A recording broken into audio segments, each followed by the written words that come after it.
Hey guys, welcome to my legal classes. I'm your teacher Ganesh Pujari, and in my today's class I'm going to help you guys to understand the concept hire purchase. Now hire purchase is an independent act that came in the year 1972, but it is also treated as one of the special contracts. So what I'm doing here is I'm saving this video in the playlist of contract 2, which is special contract, but in future if I change it to some other destination, I will give information in description, so you can read the description and see where exactly I have saved this video. That is for the benefit of students. Now let us understand meaning, parties, differences between installments and hire purchase, and features of hire purchase in this video. Let's move to the first slide, where we always discuss the concept with the help of a picture and try understand the concept. But a twist here, we are not trying to understand the concept completely in the next slide. We are taking one more slide to understand the concept clearly. So next two slides will help you guys to understand what is a hire purchase. Let's get into business with slide number 1, that is scenario. Now you have a scenario. You want to buy a car. Now that's the scenario. You want to buy a car and you go to a vendor. Vendor says there is a car which came to market which is of 15 lakh rupees, which has all the features that you are looking at, which gives good mileage also. So you can go to this car. Now what you feel, okay, this car looks good, pretty, and has multiple features, and I will go to buy this car. Now while buying, how many options you have? All these days you must be thinking there are 2 options, but today your teacher is giving you 3 options. What are these 3 options? 1, make full payment and buy. Second one, buy it in installment. And third one is, what is this? Hire purchase. I don't think you have heard this concept, but there is an option which looks same as installment but not installment. Till the time you get into this, you will not even realize that I have made a hire purchase instead of installment. There is a difference, but it looks similar. Okay, let's try understand one by one. What happens in full payment? You make the payment of 15 lakh rupees and the vendor gives you a car. You take home car happily. You use it whatever way you want to use it. Vendor has no liability towards you and you have no liability towards the vendor. You are an absolute owner of this car and you can do whatever you want to do with this car. Now, what happens in installment? You buy the car by making a down payment and then you start paying the rest of the payment in installment mode. I am stopping there for installment. And in hire purchase, what happens? You make the payment in down payment mode and then you start paying the installments, and that's how the hire purchase happens. Now what is the difference between installment and hire purchase in that case? Guys, that's the puzzle. That's why I told you guys I'm taking one more slide to help you guys to understand the concept very clearly. At the end of the video, I am sure you guys will understand what is hire purchase. That is my commitment to you guys as a teacher. If I fail as a teacher, it's not good, but I'm always 100% confident when I'm giving an explanation to a concept, because I understand it very clearly and then I come to you guys and I am very clear what is hire purchase and installment. So I am starting with the difference of installment and hire purchase to help you guys to understand what is hire purchase all about. Now guys, there is difference between installment and hire purchase. What is the first difference? Down payment made. What? There is no difference. Both are saying down payment made. Yes, when you are buying through installment or hire purchase, you have to make down payment. That's the first requirement. Number 2 says balance to be paid in installment, and hire purchase also reads the same, balance to be paid in installments. So what you are doing, once you make the down payment, you start paying the installments as per the agreement, maybe for 3 months, 6 months, 1 year, 2 year, 5 year, whatsoever year, you are starting making the payment as per the installment agreement. Number 3 says vendor gets an additional consideration, that is interest. Now when you pay full cash, he need not wait for your money, but here in installment and hire purchase, he has to wait for your money. For that he is getting an additional consideration in the form of interest. That's his consideration. Now when I read 1, 2, 3, you must be in puzzle that what is this guy saying? He said there is a difference between these two, but none of these are difference. They are going in similar line. Yes, 1, 2 and 3 are going in similar line, and 4 and 5th points are bringing the change. Let's try understand what 4 and 5 are all about. And this is the heart of installment and hire purchase. So you need to understand 4 and 5 very clearly to understand the difference between installment and hire purchase, as well as what is installment and what is hire purchase. Number 4 says in installments, ownership of the asset is transferred to buyer while down payment is made. If you see the image there, below the installments, the owner is handing over the key to the buyer. Now buyer has all right on the car immediately after the payment, down payment. What happens in hire purchase? Ownership of the asset is not transferred to hirer till the last installments paid. Guys, look at the image. He is giving the key, he is giving the car, but Atma of the car, or the soul of the car, or the absolute power of the car still remains in his hand. He is not transferring the ownership of the car, he is transferring only the car. The ownership is still remains with the hire purchase vendor. That is the biggest difference between installment and hire purchase. One other biggest difference in fifth point: on failure in paying installments, owner can sue the buyer. If the owner can't pay the installment or unable to pay the installment, immediately vendor goes to court, files a case, and on the basis of judgment, the buyer should make the payment to the owner. So court of law takes care of the finalization of the agreement, whereas in hire purchase, what happens? On failure in paying the installments, owner can repossess the asset. Guys, this is the difference. If you buy the car, you make payment for 2 years. Imagine it is a 5 years agreement. You have purchased in hire purchase agreement. You have made for, imagine, 4 years, and 5th year you fail to make the payment. The hire purchase vendor comes to your place, picks the car and goes. Your money, whatever is paid, as considered as hire for the car, and your car is gone.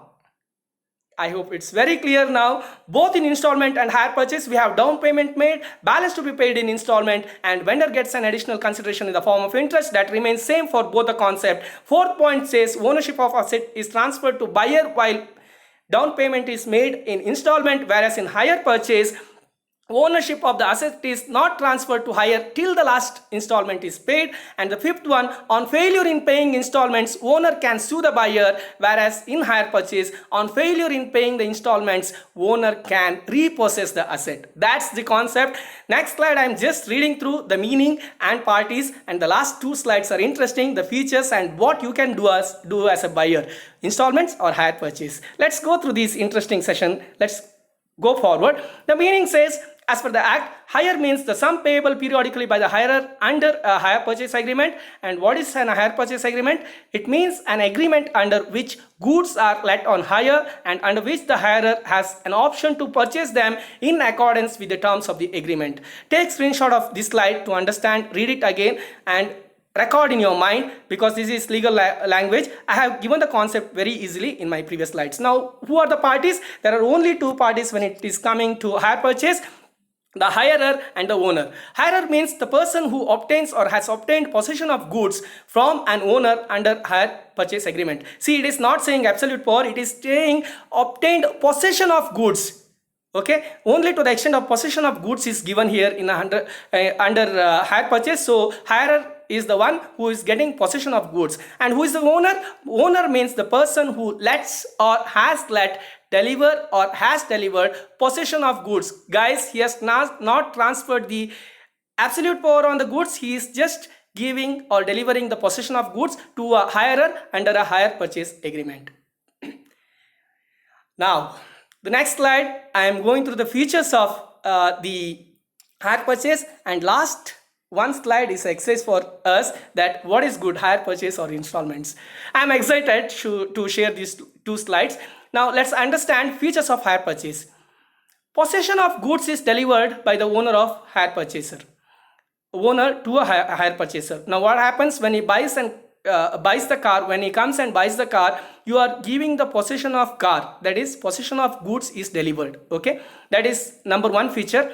Number 2, on a condition that such person pays the agreed amount in periodical installments. The possession of goods is given on the condition that such person or the hirer will pay the agreement amount in periodical installments as agreed. Okay, that's number 2. Number 3, the absolute rate of goods is to pass to hire purchaser on the payment of last installment. When he makes the last installment, the hirer gets absolute interest on the purchased goods. Now in installment, what happens? The moment he makes the down payment, he gets the ownership, whereas in the hire purchase, when the last installment is being paid, the hirer gets the absolute power on the purchased goods. Now number 4, every installment is treated as higher charges for using asset. The installment that you are paying is considered only as the higher charges, but not the installment or so. Like when he comes and picks your goods, he will not give any amount back. He says that this was used towards hire for the asset.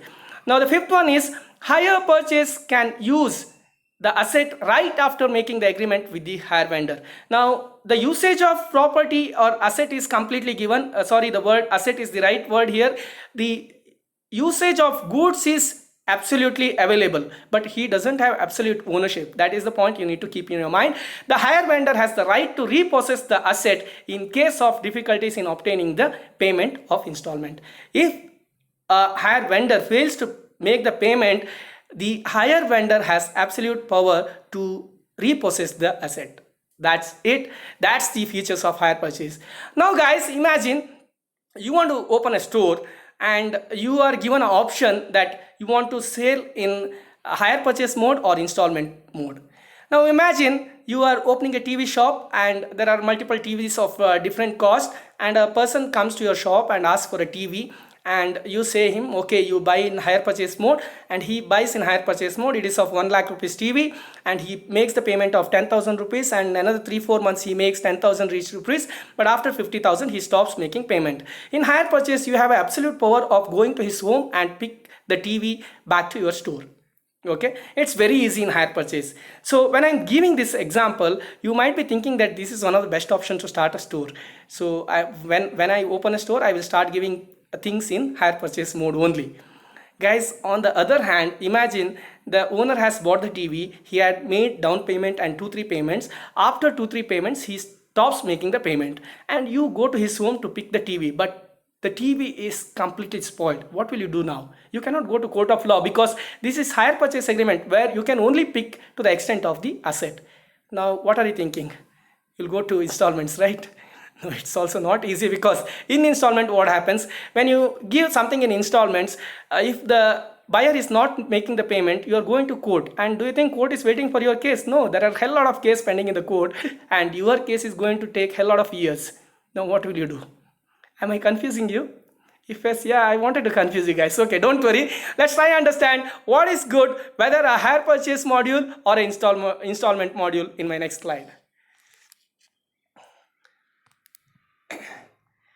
When to do hire purchase? Guys, imagine there are assets which are not easily destroyable, or when the asset can be insured, or when the asset has good resale value, it is suggested to go for hire purchase. I think I have quickly given all these 3 points without discussing. Now let's try understand what is that. When the asset is not easily destroyable, you take an example of household goods and the car and two-wheeler and other big assets. Now household goods can be destroyed very easily. You are buying a TV and keeping it in your hall, and your kid can any day play with a cork cricket ball and hit the TV and smash the TV completely, and vendor cannot ask the TV now because it's already gone. In that case, what happens? As a vendor, it is a loss for you. So it is not wise to suggest to sell those kind of goods which are easily perishable to sell in a hire purchase mode. Those should be go in installment mode, because risk of such commodity is very high. They are not even covered under insurance, or they cannot even resold very easily. So my suggestion, those goods which are easily perishable or easily damageable and cannot be covered under insurance. Now who is going to take insurance for TV, fridge and micro oven? Nobody is going to take insurance. In that case, it is risk to sell in hire purchase, and when the good doesn't have resale value, it is not suggested to go for hire purchase module. So when it comes to lower value things which is perishable and which is easily damageable, I suggest to go for installment module. And when the goods are of high value and cannot be easily destroyable, now somebody cannot come and hit your car and destroy. If destroyed, it is covered under insurance. So number 2 takes care of insurance. And if owner fails to pay the installment, you can go pick the car and you can resell, because car always has a resale value. I hope I have made this concept very clear. I enjoyed making this session because this is an interesting concept I also learned while making this video. So I hope you enjoyed. Please subscribe my channel. If you have any queries on this topic, please put a question in comment section. Subscribe my channel, share my video, like and comment, and all the very best for your exam. You are a vendor, please go through the concept again, try understand very clearly on your asset and liability when you go for a higher module, higher purchase module. And if you're a student, for the purpose of exam, try understand all the slides so that you can easily craft your answers in the exam. All the very best, and thank you so much for watching my channel. Thank you.